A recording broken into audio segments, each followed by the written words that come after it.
The turning point came during the 2009 Spring Festival. When Jianqing rented a car, I packed a trunk of raw stock and went back home to attend a class reunion. He fought desperately, trying to pretend to be doing well. But the result was in the bathroom. He heard classmates mocking him behind his back for putting on a brave face.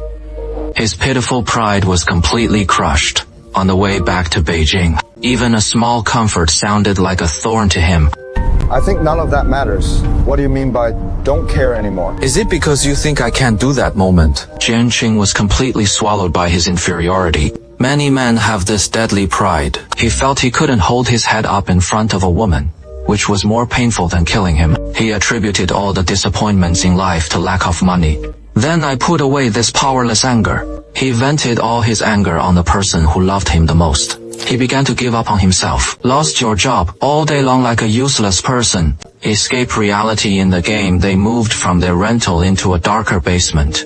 The old sofa that carried all the sweetness was discarded like garbage. Xiao Xiao watched the indifferent figure of the game, addicted figure. The fire in his heart gradually faded away.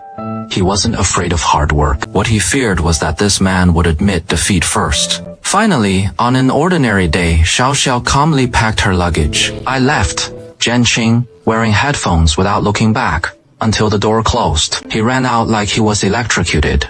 The train doors in the subway slowly closed. Two looked at each other through the glass. Whenever he rushed in and grabbed him, everything can still be salvaged. But that damned inferiority and pride. His feet were locked like iron chains. He slowed down. This step would be missed for a lifetime. He lost the world of a small Jianqing.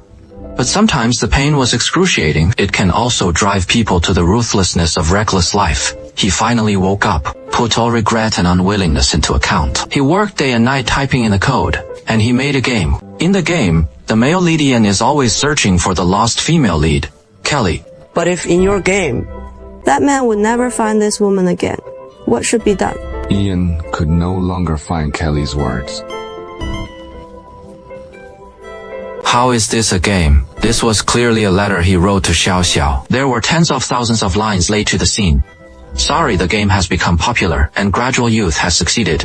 The first thing he did was buy a big house in Beijing. Then he couldn't wait to find Xiao Xiao, wanting to prove himself. But when she proudly told Xiao Xiao she had succeeded in the freezing cold, but what she received was a tearful questioning.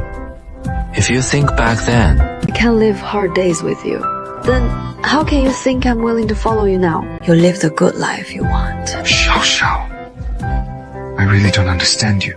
You never understood. This might be the saddest conversation in the entire story. Jianqing thought he had finally answered the exam correctly from that year. Little did not know that Xiao Xiao had already handed in his papers and left. He never understood that what broke him back then wasn't the poverty in the basement. It was the despair of giving up on himself. 10 years later, they reunited at the airport, and the world turned black and white. He was successful in his career and had a happy family. He remained ordinary, but his gaze grew calmer inside the hotel. My wife called me with a video check on my post. Xiao Xiao, the girl she had once sworn to love with her life, like someone who couldn't see the light, he awkwardly hid under the bed.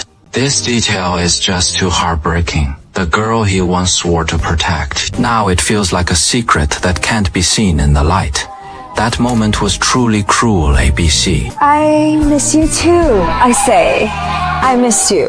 One missed chance revealed, pouring away 10 years of bitterness. What truly moved people to tears was the letter left by their father to Xiao Xiao. The old man, whose eyes were no longer clear, trembled with blood streaming down. Even if you two can't walk together, we'll still be family. Careful. Eat well, and when you're tired, come back until this moment. Xiao Xiao's eyes suddenly understood. He drifted for half his life. The home I had been desperately searching for. It turns out it wasn't a single apartment in Beijing, but the old man in the small town who always left a lamp and a bowl of rice for him. Later, we had everything.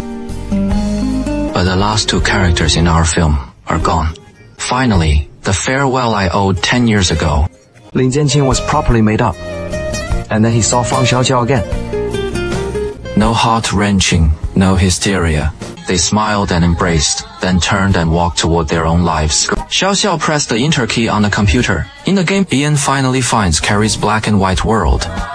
put on color again. The greatest regret in this world may be being at the age when you are most powerless. Meeting the person you most want to care for your life. You actually have returned. Looking at the story of Lin Jianqing and Fang Xiaoxiao, that is all a microcosm of countless couples striving in big cities. They comforted each other in a foreign land, supporting each other at the lowest level, giving the purest love to each other, but also because of the pressures of reality, youthful stubbornness, and that damn jet lag of growing up, eventually parting ways. Not all love lasts until old age. Some people come into your life, it seems just to walk the darkest stretch of the road with you. He lit the lamp, then turned and disappeared into the darkness. Later, we had everything, but it was gone. Perhaps this is the most helpless normal in love.